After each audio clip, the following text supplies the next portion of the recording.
Salut. Là, je filme et je sais absolument pas quelle vidéo je vais faire. En fait, là, je suis là et j'ai pas de sujet. Je sais pas quoi dire. J'avais juste envie de me filmer et parler de ma vie un peu. Voilà. En fait, là, je me sens pas très à l'aise devant vous à la caméra. Parce qu'en soi, même si j'essaie de faire des vidéos, j'ai pas encore l'habitude. Et j'ai essayé de faire des vidéos en anglais pour l'instant qui n'ont pas vraiment fonctionné niveau vue, mais en soi, je veux dire franchement, je m'en fous. Je fais vraiment ça pour le plaisir à la base. Je fais vraiment ça pour le plaisir à la base, sauf que là, j'ai envie de faire un contenu motivation, développement personnel. Et je me dis peut-être qu'il faut avoir assez d'expérience hein, pour conseiller les gens, parce qu'en soi, qui suis-je pour conseiller? J'aurai 18 ans jeudi, je réalise pas trop. C'est ma première pensée, je dirais, 18 ans jeudi. Euh, et j'ai pleuré dans le bus parce que j'avais peur de vieillir. C'est peut-être absurde parce que je suis jeune, mais j'ai pleuré.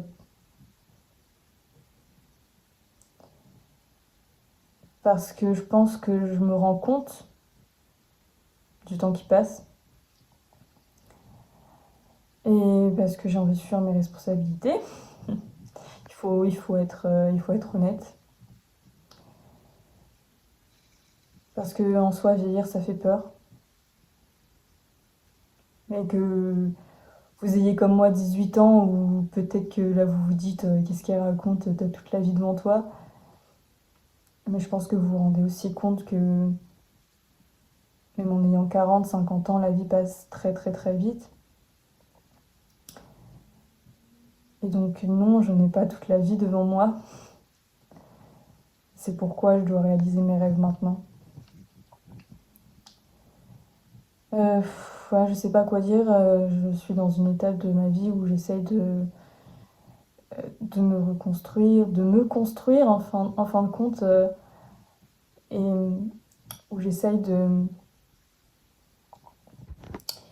Pardonnez-moi, je suis dans une période de ma vie où j'essaye d'accepter le fait que je deviens adulte et en même temps j'essaie de guérir de mon enfance.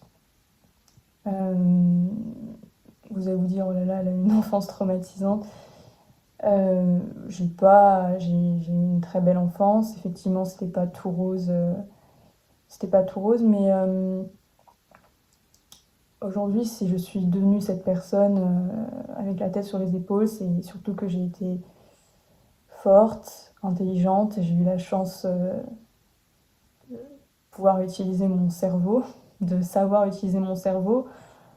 Euh, je ne suis pas née d'une famille entièrement complète, tout ça.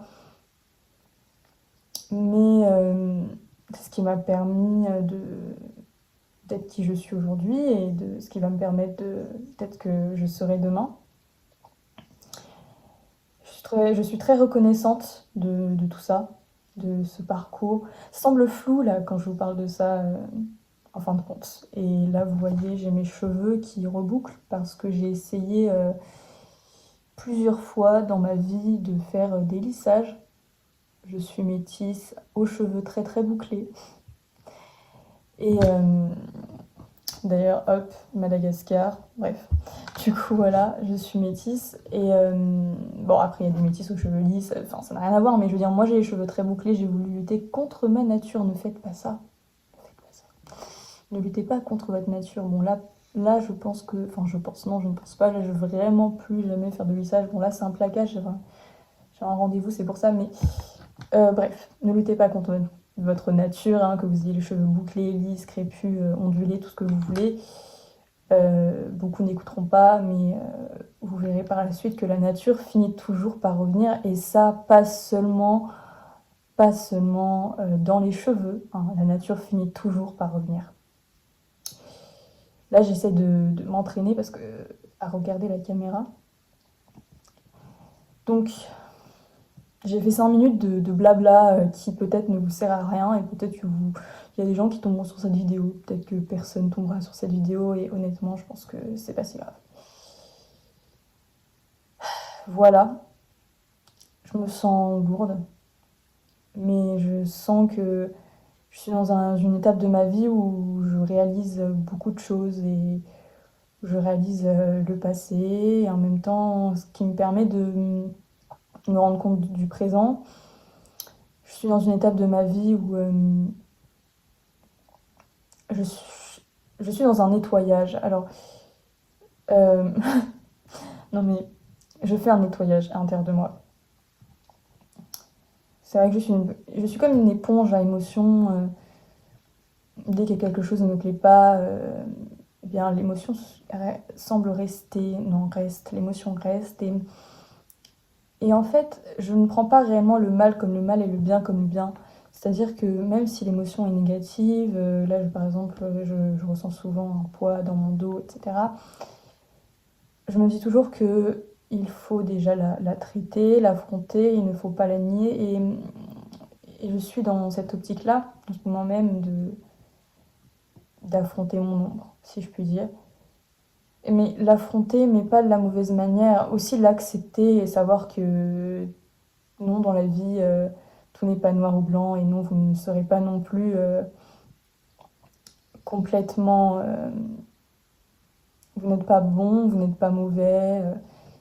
Vous êtes humain, tout simplement. Et que ce soit les réactions des gens qui ont provoqué sur vous de mauvaises réactions, vous-même. Enfin, il faut être dans cette quête de reconnaître toutes les erreurs, toutes nos erreurs, et aussi dans cette quête du pardon. La quête du pardon, pardonner les autres, mais aussi se pardonner soi. Voilà. Sinon, on n'avance pas, et je sais que voilà, c'est vraiment difficile, mais c'est une étape. On ne peut pas revenir sur nos erreurs. Justement, je reviens sur le temps. Le temps passe vite. Vous allez passer plus de temps à vous en vouloir. Il ne faut pas avoir de regrets. Il faut vivre. Il ne faut pas avoir de regrets. Il faut vivre. Donc là, voilà. Qu'est-ce que je fais de ma vie? Eh bien, si vous restez sur cette chaîne, je pense que je ferai d'autres vidéos, mais j'aime la course à pied, j'aime beaucoup la course à pied, ça me permet de me sentir bien. C'est vrai que c'est un sport qui... Je ne le fais pas forcément pour la performance ou autre, voilà, mais c'est surtout un sport qui me permet de me débarrasser de mes émotions négatives, qui me permet de me détendre, qui me permet voilà, de me relâcher. C'est un sport où on oublie. Peut-être que pour l'instant, je cours pour fuir, mais peut-être qu'un jour, je courirai juste pour attraper mes rêves. Voilà.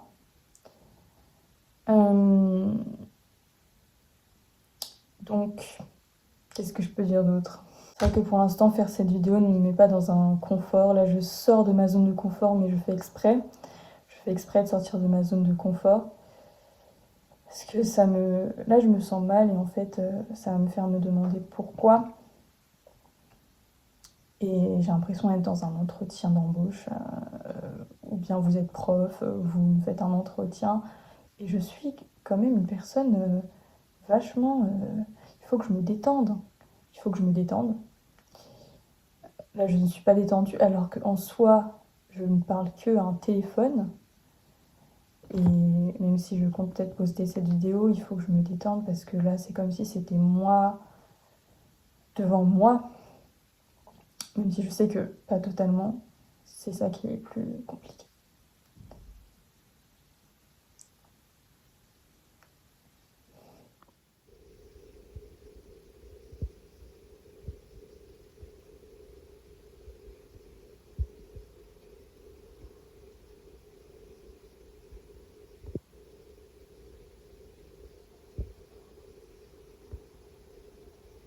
Enfin bref, morale de l'histoire,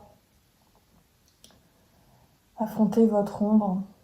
Si vous vous sentez lourd, ne reniez pas vos émotions négatives, même si elles vous font peur, Ne les reniez pas. Pardonnez-vous, pardonnez les autres. Et avancez, parce que le temps passe vite et le mieux c'est de croquer la vie à pleines dents, le mieux c'est de faire ce qu'on veut, le mieux c'est de s'écouter, écouter son cœur, écouter son instinct, faire des choses que les gens ne comprendront pas, parce que non, les gens ne vous comprendront pas toujours en fait. Et voilà, soyez fous. Soyez fous, soyez malades, soyez tarés. Tout ce que j'ai à dire.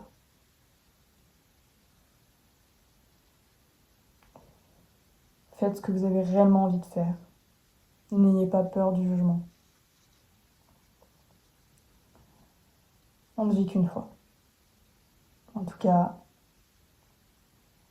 on ne peut pas savoir si on vit deux fois.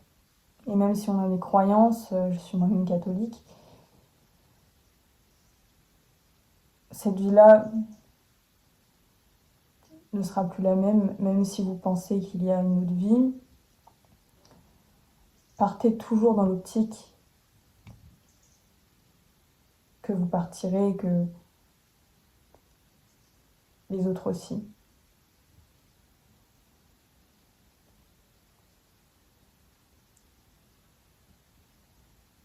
Et attachez-vous surtout. Ayez une attache, mais surtout à vous-même. Car à la fin de l'histoire, c'est triste à dire. J'ai vraiment l'impression de vous dire un truc hyper triste, là je suis habillée en noir et tout. Et la première pensée que j'ai là, c'est la fin de l'histoire, vous serez seul dans votre tombe. C'est horrible, j'ai l'impression de vous dire un truc atroce, mais c'est ce que j'ai pensé, du coup je vais vous le dire, c'est ça. Vous serez seul dans votre tombe. Peut-être qu'il y aura des tombes familiales. Non, c'est atroce ce que je dis. Mais bref, à la fin de l'histoire, vous mourrez seul. Donc vivez en fait, arrêtez de regarder ma vidéo et hop hop, let's go. Et moi je vais venir écouter mon corps, écouter mes émotions, je vais venir soigner tout ça parce que on a tous des choses à soigner, des traumas du passé. Et la meilleure solution, c'est de le faire maintenant, de le faire dès que possible, de s'en rendre compte. De se rendre compte de tout ça. Voilà. Et de propager beaucoup, beaucoup d'amour. Bisous!